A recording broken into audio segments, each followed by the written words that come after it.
ચાલો lecture number 29 ની અંદર આપ સૌનું ખૂબ ખૂબ હાર્દિક સ્વાગત છે ને આપણી કરંટ અફેર્સની જે છે આખી ગામ ગપાટા સિરીઝ ચાલી રહી છે અને એની અંદર આજે પણ આપણે સરસ મજાના ટોપિક સાથે આપણે ભેગા થઈ ગયા છે બરાબર. ચાલો તો હવે પૂરેપૂરું ધ્યાન સવા કલાક 1.5 કલાક જે પણ ભણાવવામાં આવે એની અંદર પૂરેપૂરું ધ્યાન રાખવાનું કે પહેલી જ વારમાં મગજની અંદર છપાઈ જાય હે ને. પહેલી વારમાં જો છપાઈ જાય તો એનાથી સારી વસ્તુ બીજી કોઈ છે નહીં હે ને. વારે વારે રિવિઝન કરવાની કોઈ જરૂર નહીં પડે. ચલો 29 નંબરના એપિસોડની અંદર આપ સૌનું ખૂબ ખૂબ હાર્દિક સ્વાગત છે. આજે હે ને આપણે એક તો ઇન્ડિયા ખાસ કરીને પિસ્તોલ અને એર ચેમ્પિયનશિપમાં આગળ આવ્યું છે એમના વિશે વાત કરશું. ઇન્ટરનેટની એક અપડેટ આવી છે. ન્યુક્લિયર રિએક્ટર અને આપણો ભારતનો જે ન્યુક્લિયર પ્રોગ્રામ છે એમના વિશે ડિસ્કશન કરશું. પછી ખાસ કરીને 2-4 કોન્ફરન્સ છે અને એક ઊન વિશે પણ માહિતી છે, તો આ બધા વિશે આપણે ડિસ્કશન કરવાનું છે. ચલો તો શરૂ કરીએ બરાબર હે ને. વ્યવસ્થિત હે ને તૈયાર થઈ જાઓ પહેલા ક્વેશ્ચન માટે. ચલો પુરુષોની T20 ક્રિકેટ જે છે એની અંદર 700 વિકેટ લેનાર ફર્સ્ટ બોલર જે છે કોણ બન્યો છે બરાબર. તો અહીંયા વાત એવી છે કે પુરુષોની T20 મેચમાં બધા જ પ્રકારની મેચ આવી ગઈ. પછી એની અંદર બિગ બેશ હોય, આઈપીએલ હોય, કોઈ પણ પ્રકાર. ઓવરઓલ જે T20 ફોર્મેટ અલગ અલગ વિશ્વની અંદર ચાલે છે એની અંદર એક એવો બોલર બન્યો છે કે જેને બધાની કમ્બાઇન્ડ વિકેટ ગણીએ તો એ વિકેટ જે છે 700 જેટલી થઈ જાય છે. ચહેરા પરથી તમને ખબર પડી ગઈ હશે એનો આન્સર શું આવે. અફઘાનિસ્તાનનો પ્લેયર, એનું નામ શું છે? રાશિદ ખાન હે ને. તો તાજેતરમાં ખબર છે ને ઇન્ડિયા અને શ્રીલંકાની યજમાનીની અંદર ભારત મતલબ ભારત જે છે વર્લ્ડ કપની અંદર T20 વર્લ્ડ કપની અંદર ભાગ લઈ રહ્યું છે. તો અહીંયા પુરુષોની જે T20 રમત છે એની અંદર 700 વિકેટ લેનાર પહેલો કોણ છે? રાશિદ ખાન. તાજેતરમાં UAE ની જે મેચ હતી એની અંદર એક વિકેટ એની બાકી હતી અને 699 હતી બેઝિકલી, અને એક વિકેટ લઈ લીધી એટલે 700 વિકેટ જે છે એની પૂરી થઈ ગઈ છે. આની અંદર તમારે ICC ની તમામ ટુર્નામેન્ટ, પછી બિગ બેશ લીગ જે ઓસ્ટ્રેલિયામાં રમાય છે, IPL, પછી બાંગ્લાદેશ પ્રીમિયર લીગ હે ને, આ બધી જ પ્રકારની તમારે T20 સાથે ગણી લેવાની. T20 વર્લ્ડ કપની વાત કરીએ પહેલા તો, જે અત્યારે રમાય છે. પહેલો વર્લ્ડ કપ જે છે 2007 ની અંદર ક્યાં રમાણો? ભારતની અંદર. ભારતની અંદર રમાણો? ના ના ના. પહેલો વર્લ્ડ કપ જે છે 2007 ની અંદર રમાણો હતો અને આ પહેલા વર્લ્ડ કપની અંદર ભારત જે છે ચેમ્પિયન બન્યું હતું. પહેલા જ વર્લ્ડ કપ. એનું રીઝન હતું IPL. હે ને, IPL ની અંદર, કારણ કે એની પહેલાથી IPL ચાલુ થઈ ગઈ હતી, તો IPL માં આપણા પ્લેયર પાસે ખૂબ સારો અનુભવ હતો. તો બેઝિકલી ભારત જે છે શું બન્યું હતું? ચેમ્પિયન. દક્ષિણ આફ્રિકાની અંદર બેઝિકલી આ વર્લ્ડ કપ રમાણો. એમ કરતા દર 2 વર્ષે એક વખત રમાય. તો 9મો જે વર્લ્ડ કપ જે છે 2024માં રમાણો અને એની અંદર પણ ભારત શું થયું? ચેમ્પિયનશિપ. 2007ના વર્લ્ડ કપની અંદર આઈ થિંક ધોની સાહેબ જે છે ને, હા, મહેન્દ્રસિંહ ધોની જે છે એમણે આ વર્લ્ડ કપ જીતાયો હતો. પેલી મિસબાહ વાળી જે ભૂલ થઈ, મિસબાહ હે ને. અને 9મો જે વર્લ્ડ કપ રમાણો 2024માં રમાણો, બેઝિકલી મતલબ 2025માં રમાણો, 2024નો વર્લ્ડ કપ 25માં રમાણો, બીકોઝ કોરોનાને કારણે થોડો લોચો હતો. અને રોહિત શર્મા જે છે એ બેઝિકલી કેપ્ટન હતા. હવે 10મો અત્યારે રમાઈ રહ્યો છે અને 2026ની અંદર, અને જોઈએ હવે કે એક્ઝેક્ટલી ખરેખર હે ને વર્લ્ડ કપની અંદર કોણ જીતે છે.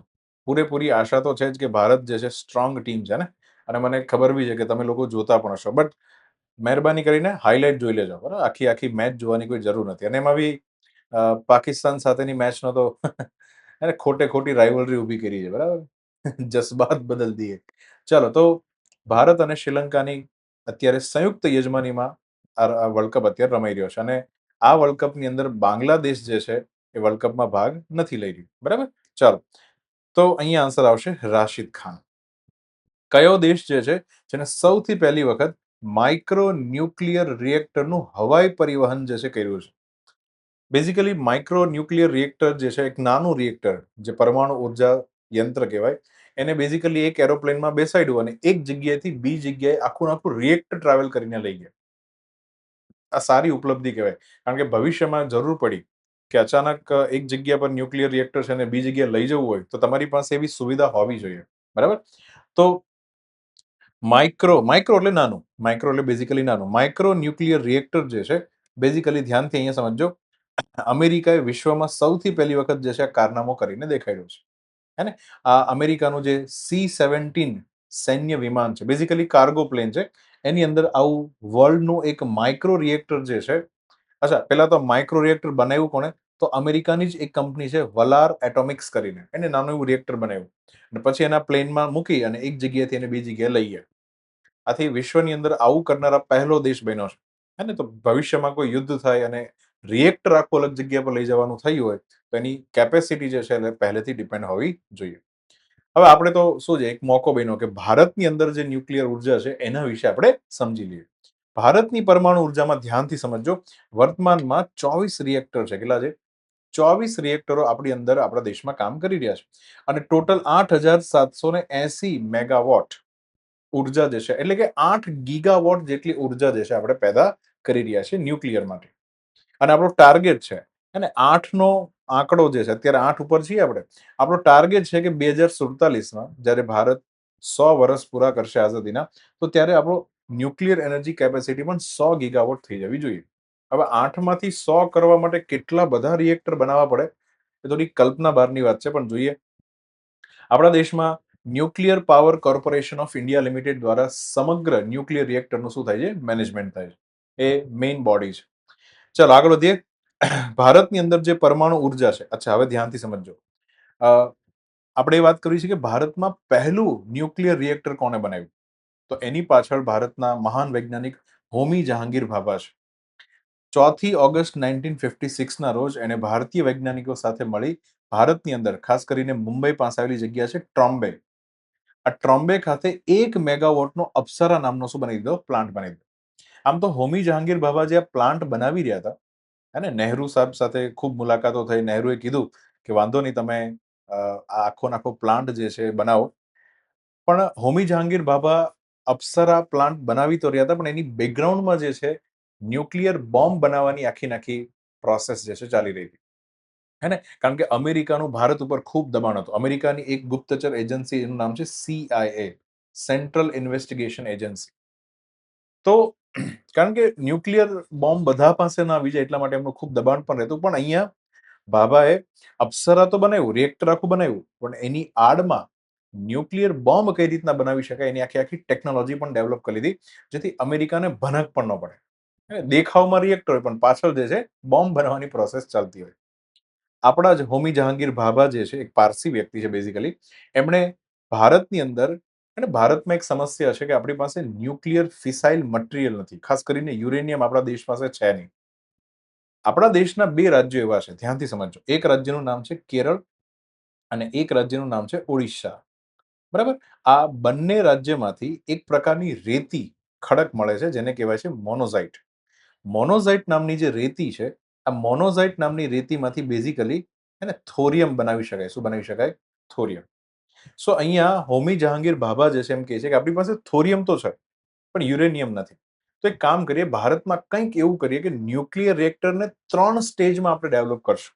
આને કહેવાય છે 3 સ્ટેજ ન્યુક્લિયર પ્રોગ્રામ. થોડું સમજીએ કે આખો પ્રોગ્રામ છે ક્યાં, અત્યારે ભારત ક્યાં ઊભું છે અને આગળ જઈને આપણે ક્યાં સુધી પહોંચવાનું છે ન્યુક્લિયર રિએક્ટરની અંદર. ખાસ ધ્યાનથી સમજજો.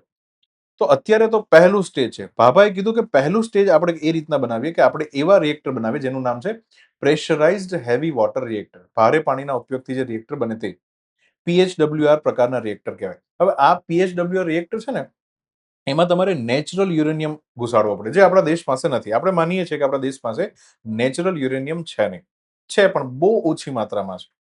હવે અહીંયા શું કરવાનું? તો બહારથી, વિદેશમાંથી આપણે નેચરલ યુરેનિયમ લઈ આવીએ અને પછી આ યુરેનિયમથી અલ્ટિમેટલી ન્યુક્લિયર સંલયન કે વિઘટન શું આવશે? સંલયન નહીં આવે, ન્યુક્લિયર વિઘટન નામની પ્રક્રિયા કરશું અને એમાંથી ઉર્જા પેદા કરશું. અહીંયાથી પછી પંખા, લાઇટ, બત્તી ચાલુ થઈ જશે. પણ હવે ધ્યાનથી સમજો, અહીંયા આડ પેદાશ તરીકે પ્લુટોનિયમ 239 પેદા થાય છે. પ્લુટોનિયમ નામની ધાતુ બને. મતલબ તમે સમજો, ન્યુક્લિયર રિએક્શન પ્રોસેસ છે શું? તમારી પાસે તો યુરેનિયમ છે, પણ એની અંદર ન્યુટ્રોનનો જ્યારે મારો થાય તો યુરેનિયમ એક અલગ પ્રકારની મેટરમાં શું થઈ જાય? રૂપાંતરિત. તો અહીંયા બને છે પ્લુટોનિયમ. હવે શું કરવાય? અહીંયાથી ભાભાએ ચાલુ કર્યું. અહીંયા શું કીધું કે પ્લુટોનિયમ અને એની સાથે યુરેનિયમ 238 આ બંનેને ભેગું કરી એક અલગ પ્રકારના રિએક્ટર, જેને બ્રીડર રિએક્ટર કહેવાય. બ્રીડિંગ કરવું એટલે એક નવું મેટર બનાવવું, એટલે વચગાળાનું એક રિએક્ટર બનાવવાનું. નામ છે ફાસ્ટ બ્રીડર રિએક્ટર. તો અલ્ટિમેટલી પ્લુટોનિયમ જે પહેલા રિએક્ટરમાંથી આવ્યું છે અને યુરેનિયમ 238 આ બંને ભેગું કરી અને FBRમાં ઘુસાડવાનું. એટલે ફાસ્ટ બ્રીડર રિએક્ટરની અંદર અહીંયા આખું ન્યુક્લિયર વિખંડન પ્રક્રિયા થશે ઉર્જા જે છે અહીંયાથી છૂટી પડશે. હવે અહીંયા જે આડ પેદાશ તરીકે મળે ને, અહીંયા જે આખો ખેલ છે અહીંયા ત્રીજા સ્ટેજમાં છે. મેજિક છે ને ત્રીજા સ્ટેજમાં થાય. તો અહીંયા આપણને આડ પેદાશ તરીકે શું મળે? યુરેનિયમ 233. હવે ધ્યાનથી સમજજો. આ યુરેનિયમ 233 જે છે મળ્યું છે સેકન્ડ સ્ટેજમાંથી મળ્યું ને. હવે આપણા ભારત પાસે મોનોઝાઇટ રેતી તો અબન્ડન્સ માત્રામાં છે, ખૂબ મોટી માત્રામાં છે. મોનોઝાઇટ રેતીમાંથી બની જાય થોરિયમ 232. હવે યુરેનિયમ 233 અને થોરિયમ 232, 32 ને 33 અલગ અલગ ના થઈ જાય. આ બંનેને એક ત્રીજા પ્રકારના રિએક્ટરમાં નાખવાનું નામ છે એડવાન્સ હેવી વોટર રિએક્ટર. હવે અહીંયા જ્યારે વિખંડન પ્રક્રિયા ચાલુ થશે તો એક અદ્ભુત વસ્તુ થશે કે અહીંયા વિખંડન પ્રક્રિયા પૂરી થતા યુરેનિયમ 233 નું વિખંડન થતા એનર્જી છૂટી પડશે. પહેલા ધ્યાનથી સમજજો. પણ અહીંયા જે થોરિયમ 232 છે એ પાછો યુરેનિયમ 232 ની અંદર વિભાજિત થઈ જાય.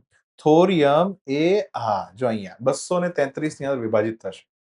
અને તમે સમજો, આપણે મોનોઝાઇટ રેતી જે આપી છે, મતલબ થોરિયમ આપ્યું છે, એ યુરેનિયમ 233 બનાવશે. બરાબર? અને જે યુરેનિયમ 233 પેલા બીજા સ્ટેજમાંથી આવ્યું છે એ એનર્જી છૂટી પડશે. હવે આ જે યુરેનિયમ 233 છે ને એને વળી પાછું તમે અહીંયા એડ કરાવી શકો કે ન એડ કરે? કારણ કે એક પ્રકારની લૂપ બની ગઈ. શું બની ગઈ? લૂપ. આને કહેવાય સેલ્ફ સસ્ટેનિંગ સાયકલ. તો વળી પાછું યુરેનિયમ 233 અહીંયાથી આવી જાય. આ બાદથી મોનોઝાઇટ રેતી નાખો. રેતી તો આપણી પાસે છે. તો ત્રીજા સ્ટેજમાં જ્યારે રિએક્ટર આપણે બનાવશું, હજી આપણે નથી આવ્યા, પણ ત્રીજા સ્ટેજમાં જે દિવસે આવશું એ દિવસે તમે ધ્યાનથી સમજી લો કે હવે આપણી પાસે મોનોઝાઇટ રેતી તો છે જ. બરાબર? હવે આપણે ખાલી એમાંથી 233 બનાવી અને લૂપ જે છે ફેરવા કરવાની. બરાબર? અને એક સમય પછી ને યુરેનિયમ 233 કામ કરતું બંધ થઈ જાય તો નવું યુરેનિયમ 233 બીજા સ્ટેજમાંથી પ્રાપ્ત કરી લેવાનું. જો મેં અહીંયા લખ્યું જ છે, બીજું સ્ટેજ અહીંયા વ્યવસ્થિત દેખાયું છે. તો 3 સ્ટેજ વાળો આખો પ્રોગ્રામ છે. ફરીથી આખું ધ્યાનથી સમજી લેજો. એક્ઝામની અંદર પૂછશે તમને, હે ને, કે કઈ જગ્યા પર કઈ વસ્તુ છૂટી પડે છે. મેજિક ત્રીજા સ્ટેજમાં થશે. પહેલા સ્ટેજમાં શું આપ્યું? હવે બરાબર છે. પહેલા સ્ટેજમાં શું આપ્યું? Natural uranium. એમાંથી શું બન્યું? પ્લુટોનિયમ. સાથે શું આપ્યું? યુરેનિયમ. એમાંથી શું બન્યું પાછું? યુરેનિયમ 233. આ યુરેનિયમ 233 બનાવવા સુધી આપણે પહોંચવાનું હતું. 33 સુધી પહોંચવાનું. 33 માર્ક આમાં એક્ઝામમાં પાસ થવા માટે જરૂરી હોય છે. હવે થોરિયમ 232 ભારત પાસે છે. આ બંને ભેગું કરીને એડવાન્સ હાઈ વોટર રિએક્ટરમાં નાખો એટલે વળી પાછું યુરેનિયમ 233 એમાંથી નીકળે. ઈ ક્યાંથી નીકળ્યું? પ્લુટોનિયમમાંથી બન્યું. ધ્યાનથી સમજો. એ સમયથી બન્યું, સોરી, થોરિયમમાંથી બન્યું. એમાં દેખાડ્યું છે.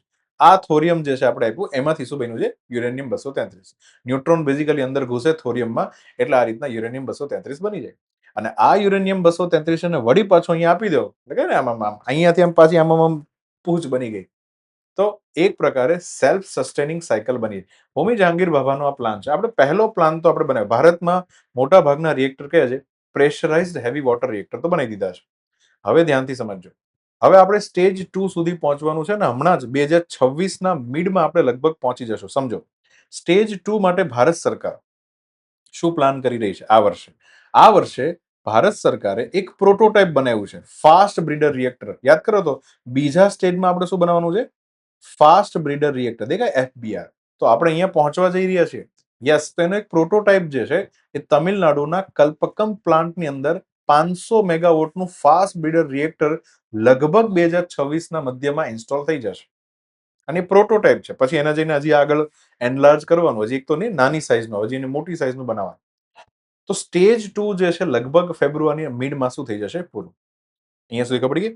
બીજું એક ફેક્ટ યાદ રાખો, તમિલનાડુનો જે કલ્પકમ પ્લાન્ટ છે એ ભારતના તમામ ન્યુક્લિયર રિએક્ટરમાં સૌથી મોટો પ્લાન્ટ છે. પછી વાત કરીએ ભારતના જે નવા ન્યુક્લિયર પ્લાન્ટ એસ્ટાબ્લિશ કરવાના, તો ખાસ કરીને હરિયાણાની અંદર ગોરખપુર નામની જગ્યા છે. 700 મેગાવોટના 4 પ્લાન્ટ ત્યાં બની રહ્યા છે. મધ્યપ્રદેશની ચુટકા નામની જગ્યા છે, ત્યાં લગભગ પ્રપોઝલ આવી ગઈ છે. હવે પ્રપોઝલ જે છે કમ્પ્લીટ થાય એટલે ત્યાં પણ ન્યુક્લિયર પાવર પ્લાન્ટ બનવાનું ચાલુ થઈ જશે. અને રાજસ્થાનની અંદર માહી બાસવાડા જે છે અહીંયા પણ નવો ન્યુક્લિયર પાવર પ્લાન્ટ જે છે બની રહ્યો છે. પછી મહારાષ્ટ્રની અંદર પણ એક જગ્યા છે. હાલાકી આ જગ્યા જે છે વિવાદમાં છે, તો જ્યારે વ્યવસ્થિત આખો પ્લાન્ટ બનશે ત્યારે જે છે આપણે એની પર ડિસ્કશન કરશું, પણ અત્યારે હવે એની કઈ જરૂર નથી. ગયા વર્ષના બજેટમાં, બજેટ 2025-26માં આપણે 20,000 કરોડ રૂપિયા ફાળવ્યા છે. શેના માટે? ધ્યાનથી સમજજો. આજે ઉદ્યોગ હોય ને, ઉદ્યોગ, કોઈ પણ ઇન્ડસ્ટ્રી, ઉદ્યોગને પણ ઇલેક્ટ્રિસિટીની જરૂર પડે. હવે જનરલી કેવું હોય કે ઉદ્યોગને ઇલેક્ટ્રિસિટી ભારત સરકાર આપે, પણ હું એવું કહું, થોડું કલ્પના કરો કે એક ઇન્ડસ્ટ્રી છે, હવે કોટન હોય કે કોઈ પણ, માની લો એક ઇન્ડસ્ટ્રી છે, એને પોતાનો પ્રાઇવેટ થર્મલ પાવર પ્લાન્ટ બનાવ્યો, નાનો એવો પ્રાઇવેટ, કોલસો બી એ લઈ આવશે ને એમાંથી ટર્બાઇન ફેરવીને વિદ્યુત ઉર્જા પેદા કરે છે. આવા પાવર પ્લાન્ટને કહેવાય છે કેપ્ટિવ થર્મલ પ્લાન્ટ. કેવો કહેવાય છે? કેપ્ટિવ. તો આપણા ભારતની અંદર એવા ઘણી ઇન્ડસ્ટ્રી છે, તાતા ને જે અલગ અલગ મોટી મોટી ઇન્ડસ્ટ્રીઓ હોય, આની અંદર કેપ્ટિવ થર્મલ પ્લાન્ટ, કેપ્ટિવ એટલે પોતાનો પર્સનલ, સરકારનો નહીં, તો પોતાનો પર્સનલ થર્મલ પાવર પ્લાન્ટ જે છે એને કહેવાય કેપ્ટિવ થર્મલ પાવર પ્લાન્ટ. તો અહીંયા ગયા વર્ષના બજેટમાં એ વાત પણ કરવામાં આવી છે કે ભારત સરકાર 20,000 કરોડ રૂપિયા ખર્ચશે કે આવા કેપ્ટિવ થર્મલ પાવર પ્લાન્ટ બંધ થાય, કારણ કે આમાંથી તો કાર્બન ડાયોક્સાઇડ નીકળશે ને, થર્મલ પાવર એટલે કોલસો બાળવાનું. તો એની જગ્યાએ BSR એટલે કે ભારત સ્મોલ રિએક્ટર, એવા નાના નાના ન્યુક્લિયર રિએક્ટર આપણે આ બધી ઇન્ડસ્ટ્રીને આપીએ કે જે બેઝિકલી ઓછા યુરેનિયમમાંથી વીજળી જે છે પેદા કરી શકે પર્સનલાઇઝ યુઝ માટે. તો આવું પણ જે છે ભારત સરકાર વિચાર ન્યુક્લિયરને પર્સનલાઇઝ બનાવી રહી છે, બરાબર? તો એ પણ ધ્યાનથી સમજજો. બીજું, ચલો હજી એક વાત કરવાની રહી ગઈ. આ જાન્યુઆરી મહિનાની જે અપડેટ હતી ને, આપણા ભારતની, આમ તો ડિસેમ્બર મહિનામાં એક આખું બિલ પસાર થઈ ગયું છે, એનું નામ છે શાંતિ બિલ 2026. પહેલી વખત ભારત જે છે, ભારતનું ક્રિટિકલ સેક્ટર એટલે આપણે એને કહીએ પરમાણુ ઉર્જા, એ આપણે ખાનગી કંપનીઓ માટે ખોલી રહ્યા છે. મતલબ કે ખાનગી કંપનીઓ જે છે એની પર લોડ ન આવે. મેં આખું શાંતિ બિલ શું છે એ જાન્યુઆરી 2026 લેક્ચરમાં સમજાયું છે, ના ખબર હોય તો જોઈ લેજો. તો તમારે અહીંયા એટલું કહેવાનું છે કે શાંતિ જે છે એક્ટનું પૂરું નામ, અહીંયા SHANTI જે છે ને, એનું પૂરું નામ જે છે શું છે, તમારે કમેન્ટ સેક્શનમાં લખજો, હે ને? તો ભાઈ તમે લખશો તો ખરેખર મને મજા આવશે વિડીયો બનાવવાની, બરાબર? તો પ્લીઝ, જો આવડતું હોય, ના આવડતું હોય તો ભાઈ સર્ચ કરીને ફટાફટ લખી નાખો. વિડીયોને 2 સેકન્ડ માટે પોઝ કરી દો, ક્યાં ફરક પડી જાય છે. ચાલો આગળ વધીએ. તો આ ખબર પડી ગઈ આખું. ઓકે, તો અહીંયા આન્સર આવશે યુનાઇટેડ સ્ટેટ્સ. ઓકે, આગળ વધીએ. કોને ઇન્ટરનેટના દાદા તરીકે વ્યાપકપણે ગણવામાં આવતા હતા, જેનું હમણાં 2026માં અવસાન થયું છે? જાપાનની અંદર હતા, ખૂબ જ મોટી ઉંમરના ડેવિડ જે ફાર્બર જે છે, એનું બેઝિકલી હમણાં તાજેતરમાં શું થઈ ગયું છે? અવસાન. ઇન્ટરનેટના ગ્રાન્ડ ફાધર કહેવામાં આવતા હતા. થોડું સમજીએ. ડેવિડ જે ફાર્બર, હે ને, આમ તો ટોક્યોની અંદર હતા, 91 વર્ષની ઉંમર હતી, એમનું શું થઈ ગયું છે? મૃત્યુ. ગ્રાન્ડ ફાધર ઓફ ઇન્ટરનેટ એને કહેવામાં આવે છે. કેમ કહેવામાં આવે? કારણ કે એમણે મેન્ટરશિપ આપી હતી. શું આપી હતી? મેન્ટરશિપ. મેન્ટરશિપ એટલે કોઈ વ્યક્તિ મહેનત કરે, ખાલી એને સપોર્ટ આપવાની વાત. તો એને 2 વ્યક્તિને મેન્ટરશિપ આપી હતી ઇતિહાસમાં, અને બંને વ્યક્તિ જે છે એને ખૂબ મોટી શોધ કરી. પહેલો વ્યક્તિનું નામ છે જોનાથન પોસ્ટલ અને બીજાનું નામ છે પોલ મોકપેટ્રિસ. 2 વ્યક્તિને એમણે મેન્ટરશિપ આપી હતી. આ જોનાથન પોસ્ટલ બીજું કોઈ નહીં કે જેને બેઝિકલી ઇન્ટરનેટ પ્રોટોકોલ એટલે કે IP નામની જે આખી સિસ્ટમ જે છે ડેવલપ કરી. આજે આપણું તમામ કોમ્પ્યુટર હોય ને, જે આખું નેટવર્ક સાથે જોડાયેલું છે, તો દરેક કોમ્પ્યુટરનું એક એડ્રેસ હોય, જેમ આપણા ઘરનું એડ્રેસ હોય, એને કહેવાય IP એડ્રેસ, જેનાથી તમે બધા કોમ્પ્યુટરને એકબીજા સાથે જોડી શકો. તો આ જે એડ્રેસ વાળી સિસ્ટમ છે એ જોનાથન પોસ્ટલ દ્વારા વિકસિત કરવામાં આવી. એના મેન્ટર કોણ હતા? ડેવિડ જે ફાર્બર.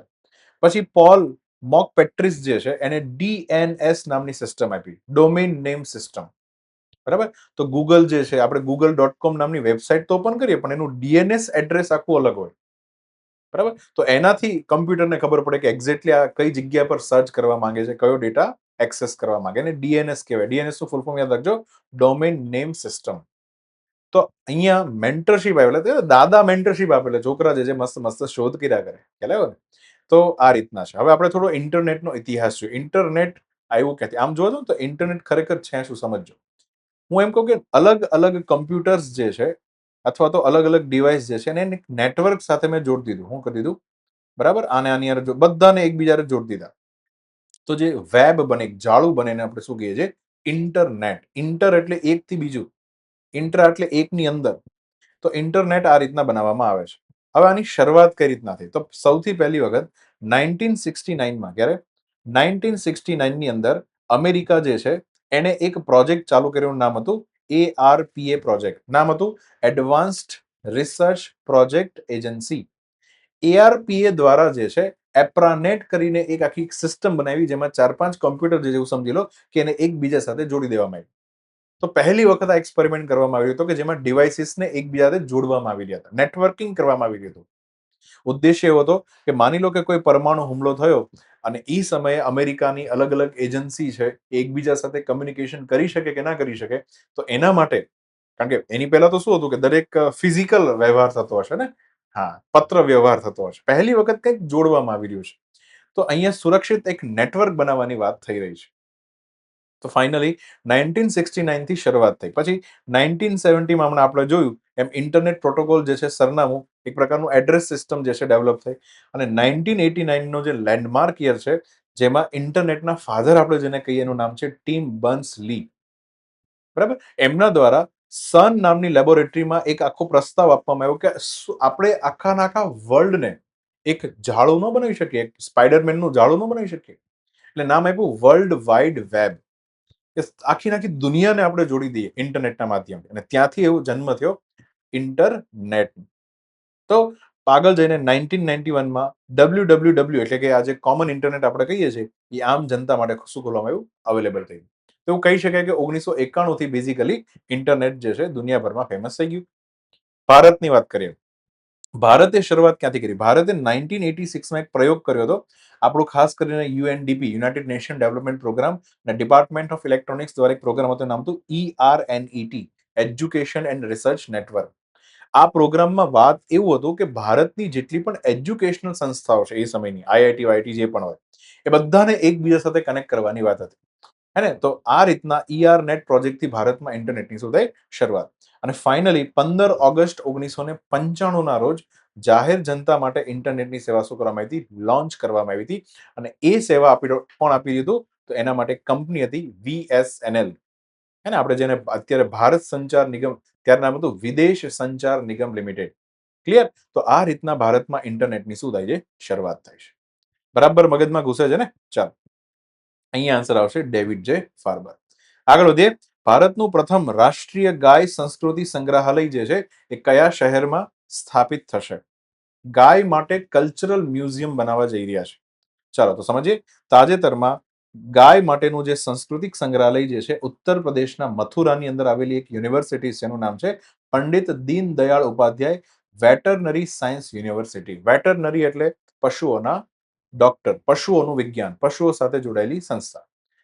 તો આના કેમ્પસમાં બેઝિકલી આખું એક મ્યુઝિયમ બનાવી રહ્યો છે. મ્યુઝિયમનો ઉદ્દેશ્ય શું છે કે આપણા ભારતની જે દેશી જાતો છે અને અમુક જે રેર ગાયની જાતો છે એનું સંવર્ધન કરવું. અહીંયા મ્યુઝિયમ સાથે રિસર્ચ સેન્ટર બી ખુલશે, જે દૂધ, ગૌમૂત્ર અને છાણ ઉપર શું કરશે? રિસર્ચ કરશે. ટેકનોલોજી જે છે અપગ્રેડ કરશે. અને ખાસ કરીને ટુરિસ્ટ લોકો પણ એટ્રેક્ટ થાય મ્યુઝિયમ જોવા માટે આવે તો પ્રવાસન ક્ષેત્રને પણ શું મળે? વેગ મળે. મ્યુઝિયમ છે તો બેઝિકલી પ્રદર્શની હોવી પડે, તો 100 જેટલા એક્ઝિબિશન જે છે મૂકવામાં આવશે, જેમાં ગાયોનો આખો ઇતિહાસ જે છે કહેવામાં આવશે. બરાબર? જેથી ખાસ કરીને ઉત્તર પ્રદેશ અને મથુરામાં વ્રજની અંદર જે ગાયોનું મહત્વ છે, કારણ કે કૃષ્ણ ભગવાન અને ગાયો સાથે જોડાયેલા છે. અને બાકી ભારતનો વારસો જે છે ગાય છે ને, એને 33 કરોડ દેવતા, આપણે એમ એક માન્યતા બની ગઈ 33 કોટી દેવતા, પણ અહીંયા ગાયની અંદર શું કરે છે? વાસ કરે છે. તો આ માટે આ વસ્તુ નહીં. હવે ગાય સાથે જોડાયેલા અમુક ફેક્ટ આપણે યાદ રાખવાના છે એક્ઝામ માટે. ભાઈ 21મી લાઈવ સ્ટોક સેન્સસ ચાલી રહ્યું છે, પશુધન જનગણના ચાલી રહી છે, 2024 થી ચાલી રહી છે, ઓક્ટોબર 2024. અને આ મહિને એટલે કે ફેબ્રુઆરી 2026માં આ પશુ જનગણના પૂરી થવાની. મતલબ કે આની અંદર આપણે ગાય, ભેંસ, ઘેટા, બકરા બધાને જ માપવાના છે કે કેટલા છે આપણા. તો આપણને થોડો આઈડિયા આવે કે આપણી પાસે લાઈવ સ્ટોક કેટલું છે. બીજું, પહેલી વખત આ જનગણનામાં આપણે ઘેટા બકરાને તો માપશું, એની સાથે એમના પશુપાલકો જે છે, બરાબર, જેને આમ તો રિયરર કહેવાય, યાદ રાખજો, રિયરર એટલે જેનું પાલન પોષણ કરતા હોય તે રિયરર કહેવાય. તો એમની પણ આ વખતે જનગણના થવાની છે. બરાબર? હવે એક તો આ ફેક્ટ. બીજું, દૂધ સાથે પણ અમુક ફેક્ટ જોડાયેલા છે. માની લો આપણા દેશની દેશી જાત હોય, જેમ કે ગીર છે, પંજાબની અંદર સાહિવાલ છે, પછી કેરળની અંદર વેચુર નામની જે છે આખી જાતિ છે. આવી દેશી ગાયો જે છે એ જે દૂધ આપે ને એને A2 મિલ્ક કહેવાય છે. કારણ કે A2 નામનું જે બીટા કેસીન કરીને એક પ્રોટીન આવે જે આની અંદર હોય છે, એટલે એને A2 મિલ્ક કહેવાય. અને આ A2 મિલ્ક જે છે પચવામાં ખૂબ સારું હોય છે. વિદેશી જાતની વાત કરીએ તો એમાં જર્સી છે, હેલિકીક કરીને છે. આ બધી જે દૂધ આપે એને A1 દૂધ કહેવાય. એ A1 દૂધ એટલું સારું હોતું નથી જેટલું A2 હોય છે. તો A2 નું બ્રાન્ડિંગ પણ તમને ખબર હોય તો કરવામાં, અમૂલ પણ A2 મિલ્ક વેચે ને આ બધું ઘણું બધું બ્રાન્ડિંગ પણ કરવામાં આવે છે. તમારે મને કહેવાનું છે, ભારતની અંદર ચાલુ થયેલી એક યોજના, એનું નામ છે ગોબરધન યોજના, જેમાં બેઝિકલી ગોબરમાંથી આપણે બેઝિકલી બાયોગેસ બનાવવા માટે અલગ અલગ ક્લસ્ટર આધારિત પ્લાન્ટ જે છે ગામડાઓની અંદર એસ્ટાબ્લિશ કરી રહ્યા છે. તો એનું પૂરું નામ તમારે કહેવાનું. આ ગોબર શબ્દ છે ને એનું પૂરું નામ પણ છે.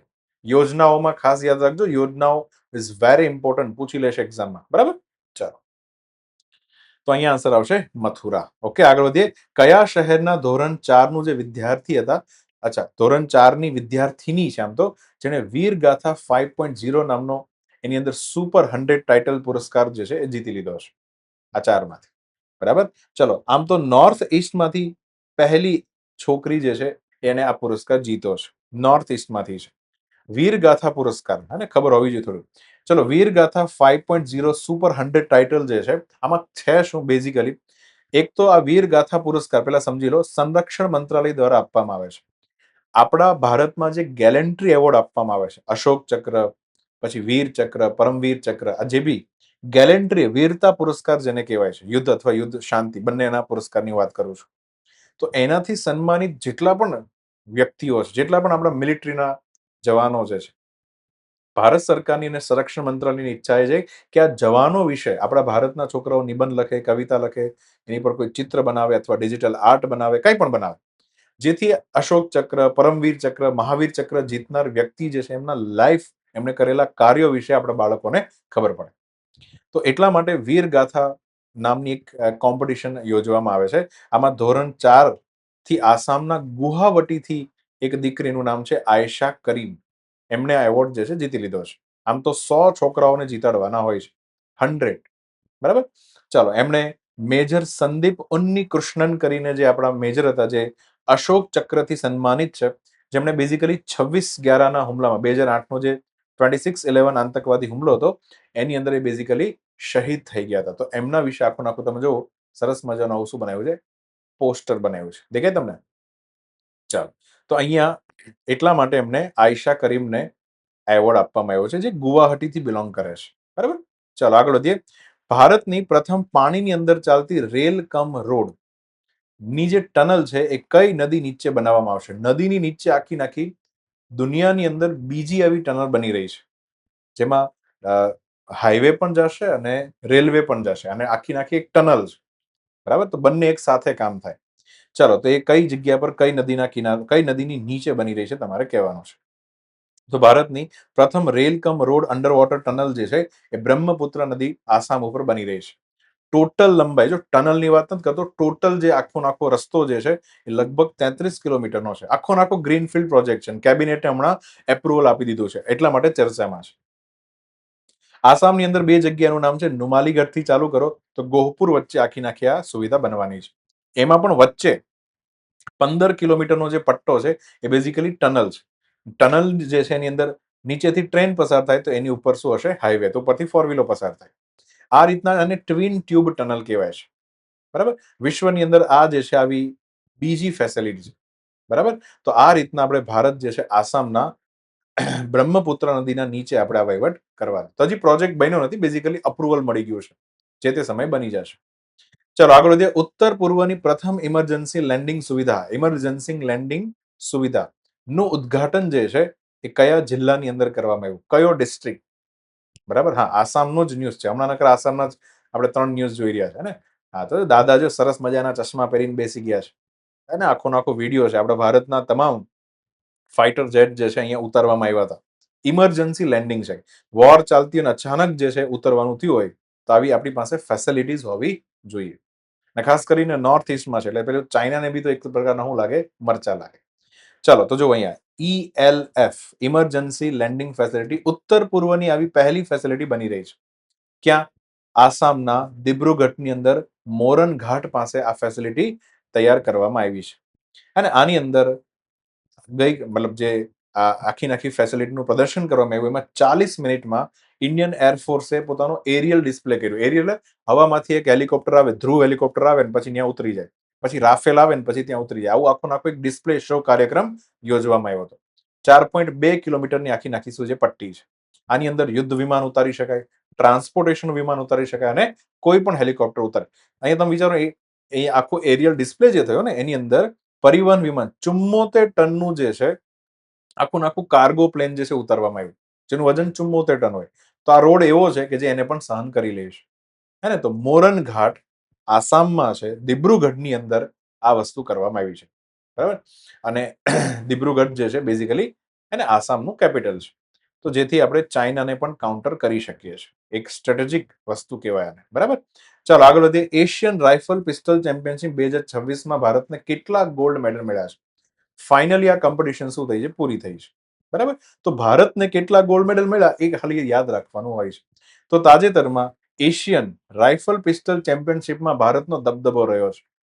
કઈ જગ્યા પર યોજાવાની હતી? ન્યૂ દિલ્હીની અંદર આવેલું ડોક્ટર કરણી સિંહ શૂટિંગ રેન્જ નામની જગ્યા પર આ ચેમ્પિયનશિપ શું થઈ છે? પૂરી થઈ છે. મેડલ ટેલીની અંદર ભારત જે છે પહેલા સ્થાને રહ્યું છે. કુલ જીતેલા મેડલ કેટલા છે? 94 ભારતે મેડલ જીતા, એમાં 51 ગોલ્ડ મેડલ જીતી ભારતે સાબિત કર્યું છે કે પિસ્ટલ શૂટિંગ કરવામાં જે છે ભારત પાછળ નહીં પડે. પડી શૂટ કરવામાં આપણે પહેલા નંબર ઉપર છે ને. ચાલો, તો દબદબો છે ભાઈ, વર્ચસ્વ છે. તો અહીંયા આપણે આંકડો યાદ રાખીએ, કોણ કેટલું જીતું બહુ મહત્વનું છે નહીં, હે ને? કોણ કઈ ચેમ્પિયનશિપમાં, કારણ કે એટલું બધું મગજમાં ખીચડો ભરવા જશો ત્યાં યાદ રહેવાનું નથી, તો ખોટું એવું મગજમાં ભરવાનું નહીં. તો 51 ગોલ્ડ મેડલ જે છે યાદ રાખવાનો છે. 51 51 નો ચાંદલો. International military adventure challenge cup 2026 કયા પ્રદેશમાં યોજાશે? કઈ જગ્યા પર એક adventure military adventure challenger cup એની સ્પર્ધાનું શું થઈ રહ્યું છે? આયોજન, બરાબર. ચાલો તો સમજીએ. તાજેતરમાં international military adventure challenge cup 2026 નું આયોજન ભારતીય સેના દ્વારા કરવામાં આવી રહ્યું છે. પહેલા તો ધ્યાનથી સમજો. 18 થી 23 ફેબ્રુઆરી 2026 વચ્ચે આખી કોમ્પિટિશન યોજાવાની છે. કઈ જગ્યા પર? પૂર્વીય હિમાલયની તળેટીઓ, બરાબર. ખાસ કરીને હું એમ વાત કરું કે આ ભારત છે આ રીતના, હે ને? અને અહીંયા આપણે વાત કરીએ સિક્કિમ થી ચાલુ કરીએ તો અરુણાચલ પ્રદેશ, બરાબર. તો આ જે રિજિયન આખો પડે, જો ધ્યાનથી સમજો, આ રિજિયન પડે અને પૂર્વીય હિમાલયની ફૂટ હિલ્સ કહેવાય, બરાબર. તો આ જગ્યા પર આ કોમ્પિટિશન થવાની છે. શું કરવા થવાની છે? દુર્ગમ ભૂપ્રદેશ હોય, આની અંદર આપણા જે સૈનિકો છે એની પાસે મુખ્ય ટેલેન્ટ જે છે એની કોમ્પિટિશન, એની પરીક્ષા થવાની છે. ખાસ કરીને શરીરથી કેટલા તંદુરસ્ત છે, મેન્ટલી જે છે એની સ્થિતિસ્થાપકતા કેટલી છે. સ્થિતિસ્થાપકતા મતલબ જેવી સિચ્યુએશન આવે એ પ્રમાણે મન જે છે એને મજબૂત રાખવાની પરિસ્થિતિ. પછી ટીમ વર્ક કરી શકે છે કે નહીં, નેતૃત્વ કેટલું કરે છે, દબાણ હેઠળ ડિસિઝન લઈ શકે છે કે નહીં, અને ઊંચાઈ અને પર્વતીય ભૂપ્રદેશમાં એની અનુકૂલન ક્ષમતા કેવી છે, બધાનું ટેસ્ટિંગ થશે. આટલા ઉપર મૂલ્યાંકન થવાનું છે. આની અંદર ટોટલ 7 અલગ અલગ આપણા ફ્રેન્ડલી કન્ટ્રી ભાગ લેવાના છે. ભૂટાન, બ્રાઝિલ, કઝાકિસ્તાન, કિર્ગિસ્તાન, નેપાળ, શ્રીલંકા અને સાઉદી અરેબિયા. બધા જ દેશો જે છે આની અંદર એના સૈનિકો આ કોમ્પિટિશનમાં ભાગ લેવા. તો એની સાથે બી એક પ્રકારે આપણે ચેક કરી શકીએ કે ભારત કેટલું આગળ છે. તો અહીંયા આન્સર આવશે પૂર્વીય હિમાલયની તળેટીમાં આયોજન થવાનું છે. આગળ વધીએ. કાર્યસ્થળ ઉપર મહિલાઓ જે છે એમની સલામતી માટે એક રાષ્ટ્રીય પરિષદ, બરાબર, એ કયા સ્થળે જે છે યોજાઈ હતી? વર્ક પ્લેસ હેરેસમેન્ટ જેને કહેવાય છે. કાર્યસ્થળ ઉપર મહિલા કામ કરવા જતી હોય અને એને જે છેડવામાં આવે છે એના ઉપર જે છે આખી એને અવેરનેસ લાવવા માટે આખી નાખી પરિષદ જે છે આ 4 માંથી કઈ જગ્યા પર હમણાં યોજાઈ ગઈ? ચાલો, અને જો આવો પ્રશ્ન પૂછાય ને તો ક્યાંક હલવાઈ ન જતા, બધી જગ્યાએ ભારત મંડપમ ન હોય, બરાબર છે. ચાલો, તો national conference on safety of women at work place. પછી અહીંયા શી બોક્સ શબ્દ લખ્યો છે, એ બોક્સ શબ્દ હું છે પછી હું તમને સમજાવું. પેલા આખી કોન્ફરન્સ હું જે સમજી લો. તો તાજેતરમાં આપણી જે woman and child development ministry છે એના દ્વારા આનું આયોજન થયું. શું હેતુ હતો? તો કાર્યસ્થળ પર મહિલાઓની સલામતી ઉપર આપણે અવેરનેસ ફેલાવવાની થાય છે. 14 ફેબ્રુઆરી વેલેન્ટાઇન ડે ના દિવસે જ આ સમિટનું આયોજન થયું હતું.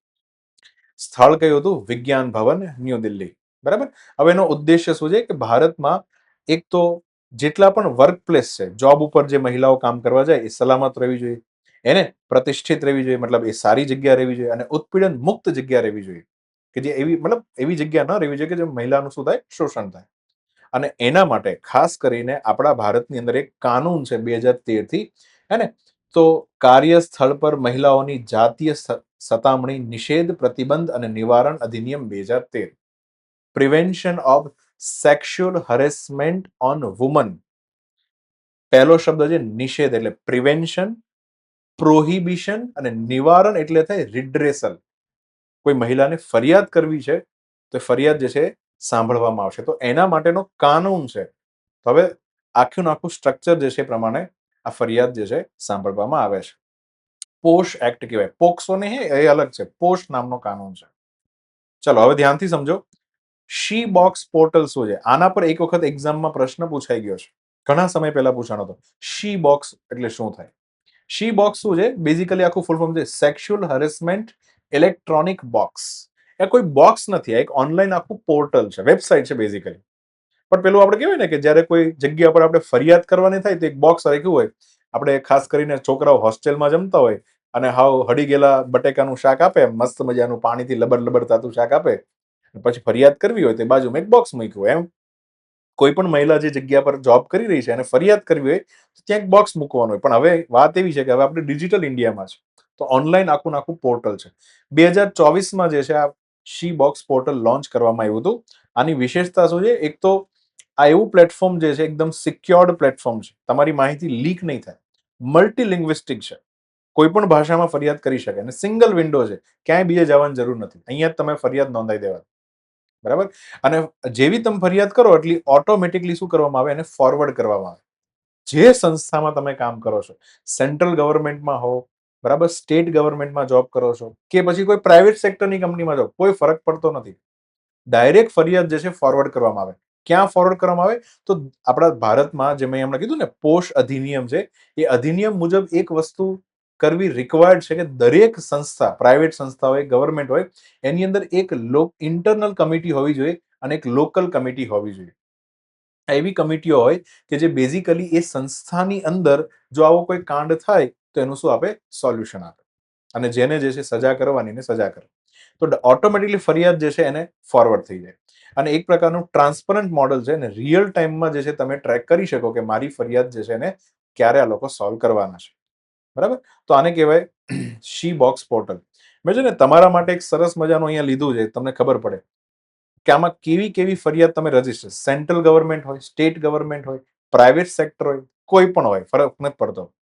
આવા આવા પ્રકારના કોઈ પણ કાંડ મહિલા સાથે થાય હે ને, એની સાથે ફિઝિકલ કોન્ટેક્ટ કરવામાં આવે, પછી ક્યારેક ક્યારેક કોઈ વ્યક્તિ જે છે ને પોર્નોગ્રાફિક મટીરિયલ દેખાડે અથવા તો હોસ્ટાઇલ વર્ક એન્વાયરમેન્ટ બનાવે, મતલબ એક જગ્યા પર કેદ કરીને રાખે મહિલા અને એની પછી એનો અત્યાચાર કરે, પછી કોઈ ડિમાન્ડ કરે સેક્સ્યુઅલ ફેવર માટે, બરાબર, કોઈ ડિમાન્ડ મૂકે, પછી કોઈ કલર્ડ રિમાર્ક કરે, કાળી ગોરી આવું કંઈક રિમાર્ક બોલે, આવા શબ્દો બોલે.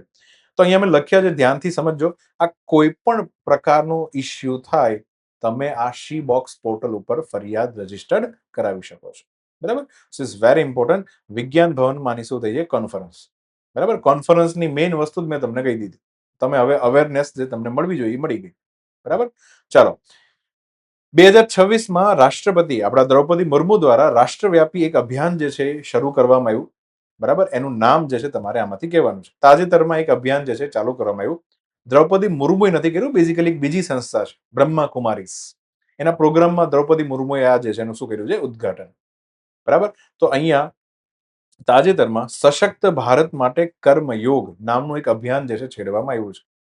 કોના દ્વારા? તો આયોજન હતું બ્રહ્મા કુમારીસ. નવી દિલ્હીમાં આખો પ્રોગ્રામ થયો. દ્રૌપદી મુર્મુએ આનું શું કર્યું હતું? ઉદ્ઘાટન. બ્રહ્મા કુમારીઝ નામની જે સંસ્થા છે એનું એક ટ્રસ્ટ, એનું નામ છે ઓમ શાંતિ રિટ્રીટ સેન્ટર. બેઝિકલી બહુ મોટું ટ્રસ્ટ છે, જેના 25 વર્ષ પૂરા થયા હતા, એટલે બેઝિકલી આખી નાખી શું રાખી હતી? કોન્ફરન્સ. ઉદ્દેશ્ય હતો કે કર્મયોગ જે છે એ લોકોને શીખવાડવામાં આવે, સમજાવવામાં આવે. કર્મયોગ કોને કહેવાય? નિસ્વાર્થ ભાવે કાર્ય કરવું. નિસ્વાર્થ ભાવે, કોઈ સ્વાર્થ નથી રાખવો, એટલો બધો સ્વાર્થ નહીં રાખવાનો, તો તમારું કામ જે છે પવિત્ર થાય. ભગવદ્ ગીતામાં પણ કર્મયોગનો શું છે? કોન્સેપ્ટ છે. અને બીજો આ બહુ ઇમ્પોર્ટન્ટ છે, ઉચ્ચ હેતુ. તમારો જે પર્પસ છે ને એ ઊંચો હોવો જોઈએ. આપણે ગઈ જાન્યુઆરી મહિનામાં જે કરંટ અફેર આપણે સમજાવ્યું હતું એની અંદર અજીત દોવલની જ આખી એક સ્પીચ હતી, મેં તમને કીધેલું કે વહેલું સવારમાં ઉઠવું છે તો તમારો પર્પસ કયો હોઈ શકે? એક પર્પસ તો તમે એવો રાખો વહેલો ઉઠવા માટે કે ભાઈ મારે સવારે ઉઠીને દોડવા જવાનું છે, એટલા માટે મારે વહેલું સવારે ઉઠવું પડશે, મારી હેલ્થ સારી રહે એટલા માટે. એક આ પર્પસ. અને બીજો પર્પસ એનાથી થોડો ઊંચો છે કે ભાઈ હું આ ભારતનો એવો નાગરિક બનું કે જેને ક્યારે હેલ્થ રિલેટેડ પ્રોબ્લેમ ન રહેવા જોઈએ અને મારું શરીર અને મારું જીવન જે છે દેશ માટે હું શું કરી દઉં? અર્પણ કરી દઉં. તો આ પર્પસ થોડો ઊંચો થઈ ગયો. ઊંચો પર્પસ હશો તો તમે ઉઠી જશો. પ્રાઇવેટ સ્વાર્થી પર્પસ હશે તમે ઉઠી નહીં શકો. ખ્યાલ આવે છે? તો એટલા માટે પર્પસ જે છે બહુ મેટર કરે ભાઈ. તમારા પર્પસ કેવા છે? તો ઉચ્ચ હેતુ માટે કરવામાં આવેલું કર્તવ્ય હોય, નિસ્વાર્થ ભાવે કામ કરો, એને કર્મયોગ કહેવાય છે. બરાબર. ચાલો, બ્રહ્માકુમારીઝ ભારતની અંદર આમ તો માઉન્ટ આબુમાં એનું મેઇન સેન્ટર છે. બરાબર. અને ઈ જે છે ને એ રાજયોગ પ્રકારનું એક ધ્યાન શીખવાડવા માટે ફેમસ છે. રાજયોગ ધ્યાન એ લોકોનું વેરી ફેમસ. ખુરશી પર બેસીને આખું નાખું લેડીઝ દ્વારા ચાલતું સ્પિરિચ્યુઅલ મુવમેન્ટ છે બ્રહ્માકુમારીઝ. હે ને, માઉન્ટ આબુમાં રાજસ્થાનમાં એનું શું છે, હેડક્વાર્ટર છે. ક્લિયર અહીંયા સુધી? ચાલો, તો અહીંયા આન્સર આવશે સશક્ત ભારત માટે કર્મયોગ. આગળ વધીએ. સ્ત્રી સુરક્ષા યોજના કયા રાજ્ય સરકાર દ્વારા ચાલુ કરવામાં આવી છે? તો તાજેતરમાં સ્ત્રી સુરક્ષા યોજનાની શરૂઆત કોણે કરી? કેરળ સરકારે કરી. કેરળની અંદર પિનરાઈ વિજયન જે કેરળના મુખ્યમંત્રી છે એના દ્વારા યોજનાની શું થઈ? શરૂઆત. ખાસ કરીને બેરોજગાર મહિલાઓ કેરળની અંદર, જોજો જેટલી પણ મહિલાઓ બેરોજગાર છે કે પછી ટ્રાન્સ વુમન છે, કોઈ ટ્રાન્સજેન્ડર વુમન છે, તમામ જે છે એને માસિક પેન્શન કેરળ ગવર્મેન્ટ આપવા જઈ રહી છે. દર મહિને અમુક રૂપિયા એના ખાતામાં જમા કરાવશે, જેથી કરીને એ મહિલાઓ નાણાકીય કેવી રહે? ઇન્ડિપેન્ડન્ટ રહે, એને કોઈની પાસે પૈસા માંગવા ન પડે. અને લિંગ ન્યાય જે છે, જેન્ડર આધારિત જસ્ટિસ જે મળવો જોઈએ એને શું મળે? પ્રોત્સાહન. હવે આ યોજનાના પાત્રતાના માપદંડ શું છે? તો 35 થી 60 વર્ષની મહિલાઓને જ આ પેન્શનની રકમ મળવા પાત્ર છે. અને પર મહિને 1000 રૂપિયા જે છે પેન્શન એના ખાતામાં ડાયરેક્ટ બેનિફિટ ટ્રાન્સફર થશે. આમ તો આને છે ને રેવડી કલ્ચર પણ કહેવામાં આવે. રેવડી એટલે મફતમાં બાપવાની વસ્તુ. આ 1000 રૂપિયા જે છે વેચવાનું ચાલુ કરે, આનાથી થાય કેવું? એક તો જે પણ સ્ટેટ ગવર્મેન્ટ હોય એને એની ફિસ્કલ ડેફિશિયટ જે છે ખૂબ વધી જાય, જેને સ્ટેટ ફિસ્કલ ડેફિશિયટ કહેવાય, રાજકોષીય ખાધ કહેવાય. એ જે છે ઘણી મોટી લેવલ ઉપર શું થઈ જાય? વધી જાય. અને એનાથી પછી આગળ જઈને સરકાર જે છે એને ટેક્સ જે છે વધારવો પડે. અને ટેક્સનું બર્ડન અલ્ટિમેટલી લોકો ઉપર જ આવે છે. 1000 રૂપિયા આપે પણ સામે અલગ અલગ પ્રોડક્ટ ઉપર એટલા બધા ટેક્સ જે છે નાખી દે, તો અલ્ટિમેટલી તો પ્રજાએ જ ભોગવવાનું. ખ્યાલ આવ્યો? તો આવું કંઈક વસ્તુ છે. અને વધારે પડતી જો એ કહેવાય ને આપણે ઇકોનોમીની અંદર કોન્સેપ્ટ છે કે જો ઇકોનોમીની અંદર માર્કેટમાં વધારે પડતી લિક્વિડિટી આવી જાય, વધારે પડતા હાથમાં લોકોના હાથમાં રૂપિયા આવવાના ચાલુ થઈ જાય, તો એનાથી એક મોટી સમસ્યા થાય, મોંઘવારી આવવાની. દરેક વસ્તુનો ભાવ શું થવા લાગે? વધવા લાગે. તો સુપ્રીમ કોર્ટે પણ ના પડ્યું કે રેવડી કલ્ચર જે છે બંધ થવું જોઈએ. બરાબર. આ રીતના 1000 રૂપિયા, 2000 રૂપિયા, 3000 રૂપિયા જે આપે છે, હવે યોજનાના નામે આપે કે ડાયરેક્ટ આપે, બધું એક જ થયું. ચલો, પણ કેરળ સરકારે આ રીતના સ્ત્રી સુરક્ષા યોજના શું કરી છે? ચાલુ કરી છે. 2026માં ગિફ્ટ સિટી જે આપણા ગાંધીનગરમાં છે એના અધ્યક્ષ ચેરમેન તરીકે કોને નિયુક્ત કરવામાં આવ્યા છે? બરાબર. મોઢા પરથી ખબર પડી જવી જોઈએ કે આનું નામ શું છે? કોટક મહિન્દ્રા બેંકના ફાઉન્ડર ઉદય કોટક. તો તાજેતરમાં ગિફ્ટ સિટીના ચેરમેન તરીકે ઉદય કોટકની શું થઈ છે? નિમણૂક. હસમુખ અઢિયા જે છે એમની જગ્યાએ એ આમનું સ્થાન લઈ લેશે. આ જાહેરાત જે છે કોને કરી? તો આપણા ગુજરાત સરકારનો એક વિભાગ છે, એનું નામ છે urban development and housing department. હે ને, housing and urban development department આપણે જેને કહીએ છીએ. ગિફ્ટ સિટી જે છે એનું આખું મેનેજમેન્ટ, બરાબર, એનું આખું મેનેજમેન્ટ કોણ કરે છે? તો IFSCA, international financial service centre authority. આના ચેરમેન હવે બેઝિકલી કોણ કહેવાશે? ઉદય કોટક. ઉદય કોટકની વાત કરું તો એને કોટક મહિન્દ્રા બેંકની શું કરી હતી? સ્થાપના. અને પોતે એના ડિરેક્ટર પણ છે. બેંકની શરૂઆત 1985માં એઝ NBFC તરીકે, નોન બેન્કિંગ ફાઇનાન્સ કંપની તરીકે કરી હતી. બરાબર. અને પછી 2003માં NBFC માંથી એને કમ્પ્લીટ ફૂલ ફ્લેજ બેંકનો શું મળ્યો? દરજ્જો મળ્યો. બરાબર.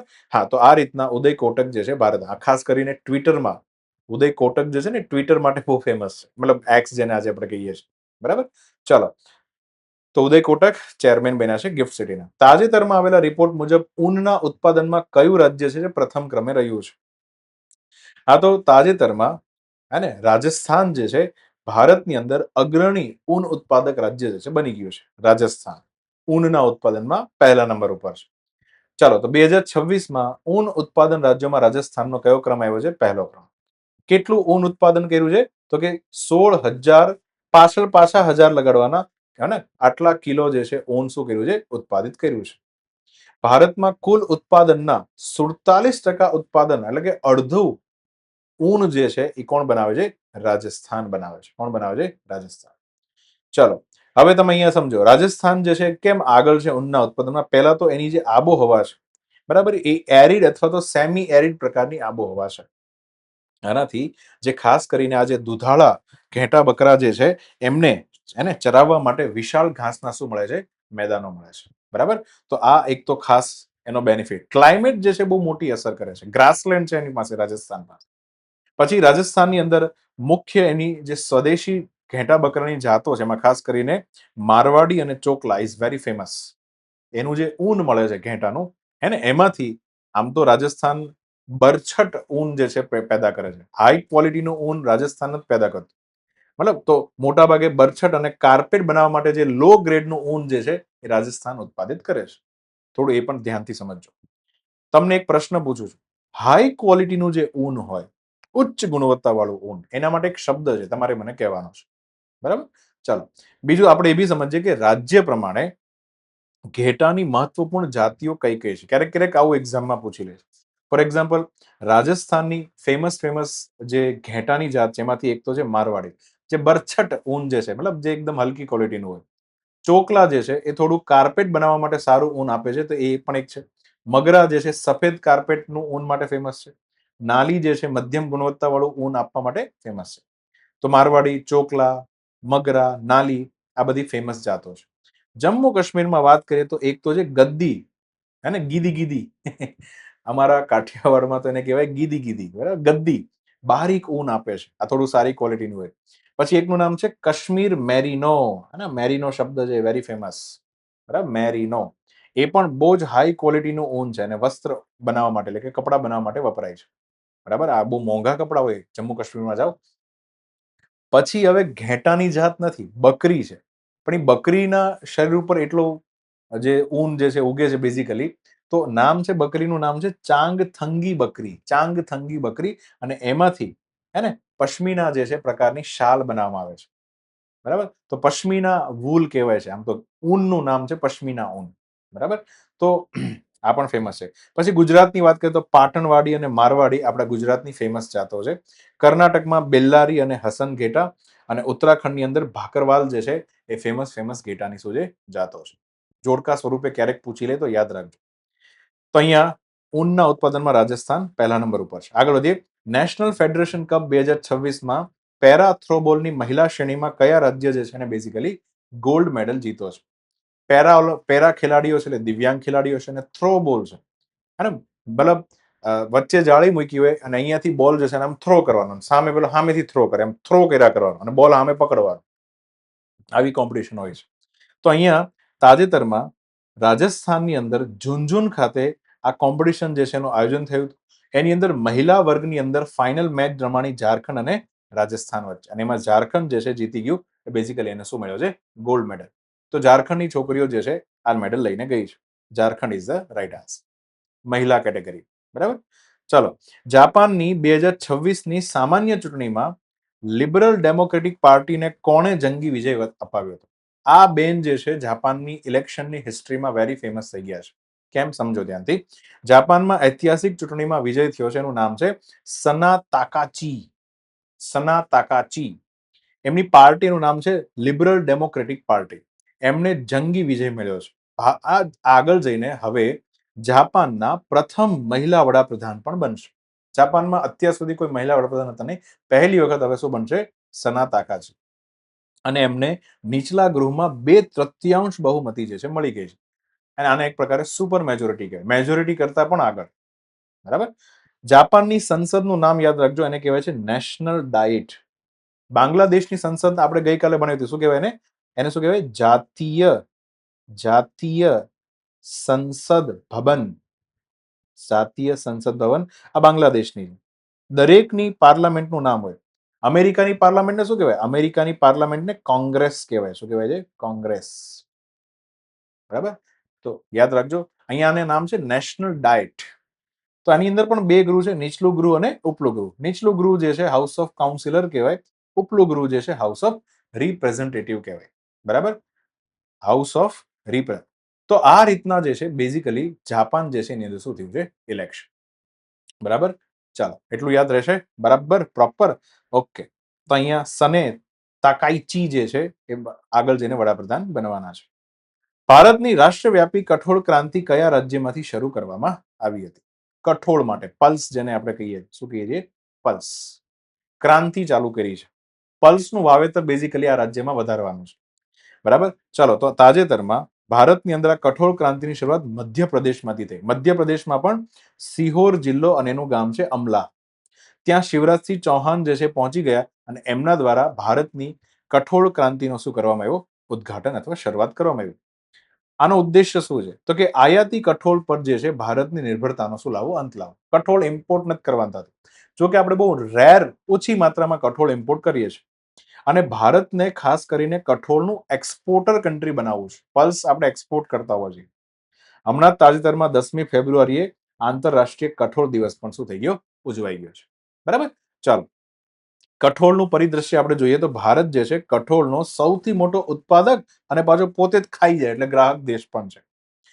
જો કે કેટલીક વખત આપણે કઠોળ ઇમ્પોર્ટ કરવું પડે તો કેનેડા, મ્યાનમાર અને ઓસ્ટ્રેલિયામાંથી આપણે શું કરીએ છીએ? ઇમ્પોર્ટ કરીએ છીએ. કઠોળના પાકની ઋતુ, આમાં ખાસ કરીને કયો પાક ક્યારે ઉગાડવામાં આવે અને એમાં લોચો ન થવો જોઈએ? બિલકુલ. ખરીફ કઠોળ જે છે એ ક્યારે, તેમાં કયું કયું કઠોળ છે? તુવેર, મગ અને અડદ. મગ લાવે પગ, કોઈના પગ ભાંગ્યા હોય ને ત્યારે એમ કહેવાય કે મગ ખાવા જોઈએ. તો એ ખરીફ પ્રકાર, ખરીફ જે સીઝન આવે પાકની એની અંદર ઉગાડવામાં આવે છે. બરાબર. અને રબી કઠોળ જે છે અને હમણાં ટાઢા શિયાળામાં એમાં ચણા અને મસૂર જે છે ઉગાડવામાં આવે છે. ચણા તો રવિ પાકમાં લગભગ બધાને ખબર હશે, પણ આ તુવેર અને મગ યાદ રાખજો, ખરીફ પાક છે. કઠોળને હંમેશા ઓછું પાણી જોઈએ અને સૂકી જમીની પરિસ્થિતિમાં પણ એને આપણે ઉગાડી શકીએ છીએ. બરાબર. હા, તો અહીંયા મધ્યપ્રદેશ જે છે આન્સર આવશે. આગળ વધીએ. નેટવર્ક રેડીનેસ ઇન્ડેક્સ 2025માં ભારતને કયો ક્રમ મળ્યો છે? Network readiness index. બરાબર. સમજો તો તાજેતરમાં નેટવર્ક રેડીનેસ ઇન્ડેક્સ 2025ની અંદર ભારત જે છે એને 45મું સ્થાન મળ્યું છે અને 2024ની સાપેક્ષે આપણું 4 સ્થાન ઉપર ચડ્યું છે. જો કે કઈ કામનું છે. આ રિપોર્ટ જે છે અમેરિકાની એક ઇન્સ્ટિટ્યૂટ, એનું નામ છે પોર્ટુલાન્સ ઇન્સ્ટિટ્યૂટ, એના દ્વારા આ રિપોર્ટ પબ્લિશ કરવામાં આવે છે. 127 ઇકોનોમી જે છે એનું શું કરે છે? મૂલ્યાંકન કરે છે. આ રિપોર્ટ છે શેના ઉપર? ધ્યાનથી સમજજો. ખાસ કરીને કોઈ પણ દેશ હોય, ભારત હોય કે કોઈ પણ દેશ, દરેક દેશની અંદર આઈસીટી હોય, એટલે કે ઇન્ફોર્મેશન એન્ડ કમ્યુનિકેશન ટેકનોલોજી. આજે આપણે 5G યુઝ કરીએ છીએ, શું છે? આઈસીટી કહીએ છીએ આપણે.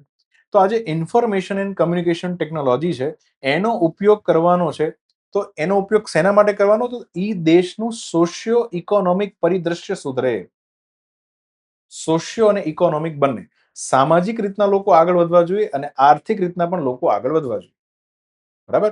તો એટલા માટે આઈસીટી જે છે કેટલું મેક્સિમમ કોઈ ગવર્મેન્ટ પોતાના દેશમાં યુઝ કરે છે, એના માટે આ નેટવર્ક રેડીનેસ ઇન્ડેક્સ છે. હું એમ વાત કરું કે આપણા દેશમાં 5G આવી ગયું, ચાલો, તો એનાથી બેઝિકલી હવે મારે લાઈવ કોન્ફરન્સ કરવી હોય અને અંતરિયાળ ગામડાઓની અંદર મારે છોકરાઓને ભણાવવા હોય, હું આરામથી ભણાવી શકું છું. એમની પાસે બી 5G, મારી પાસે બી 5G છે. તો આને કહેવાય નેટવર્ક રેડી છે.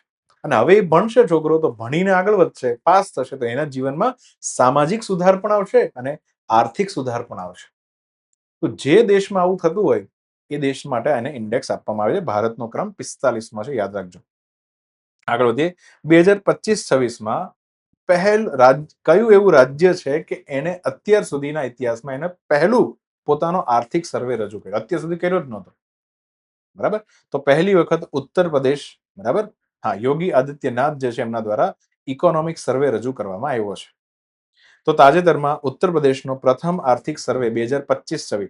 ઇકોનોમિક સર્વે હંમેશા કરંટ નાણાકીય યશના આગળની સિચ્યુએશન દેખાડે. હું એમ કહું કે ગયા વર્ષે ઉત્તર પ્રદેશે અલગ અલગ ઇકોનોમીના એંગલમાં, મતલબ ગરીબી છે, બેરોજગારી છે, બધા ડાયમેન્શનમાં કેવું કામ કર્યું એનું એક ચિત્ર આપે. એક પ્રકારનું કહેવાય ને આઈડેન્ટિટી રિપોર્ટ કાર્ડ છે. આખા વર્ષમાં તમે શું કર્યું એનો એક રિપોર્ટ કાર્ડ જે છે પબ્લિશ કરવામાં આવે, એને ઇકોનોમિક સર્વે કહેવાય છે. તો ઇકોનોમિક્સ હંમેશા પાછળ ચાલે, એક વર્ષ પાછળ ચાલે. આની અંદર ઇકોનોમિક સર્વે તો આવ્યો જ હશે, એમાં ઘણો બધો ડેટા હશે, એ બધા યુપીપીએસસી વાળા ભણશે. આપણે ઉત્તર પ્રદેશનો ટાર્ગેટ છે કે આગળ જઈને $1 ટ્રિલિયન ઇકોનોમી ખાલી ઉત્તર પ્રદેશની હોવી જોઈએ. $1 ટ્રિલિયન વાત થાય છે. બરાબર.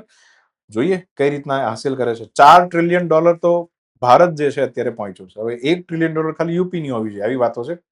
અને ગ્રોથ કઈ રીતના કરવાનો? વધુમાં વધુ ઉત્તર પ્રદેશમાં ઇન્વેસ્ટમેન્ટ થવું જોઈએ. તો એને કહેવાય ઇન્વેસ્ટમેન્ટ ડ્રિવન મોડલ. બરાબર. આર્થિક સર્વે કોને કહેવાય? એક નાણાકીય વાર્ષિક દસ્તાવેજ જે છેલ્લા નાણાકીય વર્ષમાં ઇકોનોમીનું રિપોર્ટ કાર્ડ શું કરે છે? રજૂ કરે છે. ભારતનો ઇકોનોમિક સર્વે બજેટના એક દિવસ આગળ આવે તો મિનિસ્ટ્રી ઓફ ફાઇનાન્સમાં એક ડિપાર્ટમેન્ટ નામ છે ડિપાર્ટમેન્ટ ઓફ ઇકોનોમિક અફેર્સ, અને એની અંદર એક વ્યક્તિ હોય મુખ્ય આર્થિક સલાહકાર, ચીફ ઇકોનોમિક એડવાઇઝર. કોણ છે અત્યારે? વેંકટરામન અનંત નાગેશ્વરન. એમના દ્વારા જે છે ઇકોનોમિક સર્વે શું થાય છે? રજૂ થાય છે. તો અહીંયા આન્સર આવશે ઉત્તર પ્રદેશ. આગળ વધીએ. રાષ્ટ્રીય ઈ વિધાન એપ્લિકેશન 2026 કયા રાજ્યની વિધાનસભામાં શરૂ કરવામાં આવી હતી? બરાબર, નેવા જેને કહેવાય છે. બરાબર, સમજીએ. તો તાજેતરમાં બિહારની અંદર નેવા જે છે એનું લોન્ચિંગ થઈ ગયું છે. ઉદ્દેશ્ય એ છે કે બિહારની વિધાનસભાને આખી પેપરલેસ બનાવી દેવી છે. કાગળિયા ક્યાંય હોવા જોઈએ નહીં. અને જેટલા પણ એમએલએ છે, મેમ્બર ઓફ લેજિસ્લેટિવ એસેમ્બલી છે, એ બેઝિકલી કોઈ બિલ હોય, પછી પ્રશ્નકાળમાં કોઈ શૂન્ય હોય, કોઈ નોટિસ મોકલવાની હોય, કોઈ રિપોર્ટ હોય, કોઈ રૂલ્સ હોય, બધું જ ઓનલાઈન એક્સેસ કરી શકે. દરેક એમએલએ જે છે આ બધું એક્સેસ જે છે એને મળી જાય. અને સીધી વસ્તુ છે, એના માટે મારે ક્લાઉડ પણ બનાવવું પડે.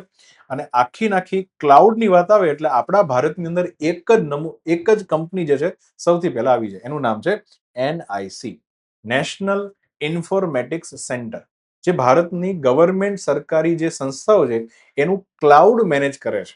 બધો ડેટા જે હવામાં હોય ને એ મેનેજ કરે છે એનઆઈસી. બરાબર. નેવાની વાત કરીએ, નેશનલ ઈ વિધાન એપ્લિકેશન, તો આ ડિજિટલ ઇન્ડિયાનો મિશન મોડનો પ્રોજેક્ટ હતો. આને અમલમાં મૂકનાર મંત્રાલય આવું એક્ઝામમાં પૂછી લે તો એનું નામ છે પાર્લામેન્ટરી અફેર્સ મિનિસ્ટ્રી. બરાબર, સંસદીય બાબતોના મંત્રી. આઈ થિંક કિરણ રિજિજુ છે, જરાક જોઈ લેજો. હે ને. નેશનલ ઇન્ફોર્મેટિક્સ સેન્ટર જે છે એના દ્વારા એને ટેકનિકલ સપોર્ટ આપવામાં આવે છે.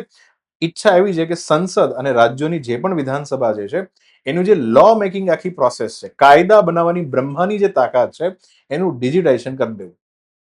એટલે મારા દીકરા કાગળ લઈને, આમ તો ક્યારેક તો જો સંસદમાં આવડું મોટું કાગળના ઝુમખા લઈને આમાં માટા મારતા, એક કાગળ પૂરું થાય એટલે બીજું કાગળ ઉપાડે. બરાબર, હવે ડિજિટલના જમાનામાં આ બધું કાગળ શું કરો છો? એટલે વિધાનસભાઓને સંપૂર્ણપણે શું બનાવી? પેપરલેસ. તો નેવા જે છે કઈ જગ્યા પર ઇમ્પ્લિમેન્ટ થઈ ગયું છે? તો હિમાચલ પ્રદેશ પહેલું રાજ્ય બન્યું હતું જેમાં નેવા આવી ગઈ હતી. બધી જ વિધાનસભા આખી ઇલેક્ટ્રોનિક થઈ ગઈ હતી. ઉત્તર પ્રદેશ, ઓડિશા, તાજેતરમાં બિહાર પણ બની ગયું, અને ગુજરાત પણ હવે શું થઈ ગયું છે? નેવા અંતર્ગત છે. તો આપણી વિધાનસભા પણ કેવી છે? ડિજિટલ છે. તો નેશનલ ઈ વિધાન એપ્લિકેશન નેવાનું ફૂલ ફોર્મ છે, યાદ રાખજો. તો અહીંયા આન્સર આવશે બિહાર. ઓકે, ચાલો તો હવે આપણે આપણા આખા સેશનની શું જોઈ લઈએ ફટાફટ સમરી. બરાબર ધ્યાન અહીંયા આવવું જોઈએ. બરાબર.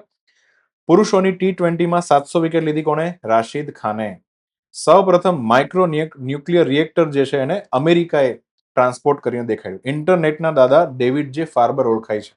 ભારતનું રાષ્ટ્રીય ગાય સંસ્કૃતિ મ્યુઝિયમ મથુરા ખાતે ખોલવામાં આવ્યું છે.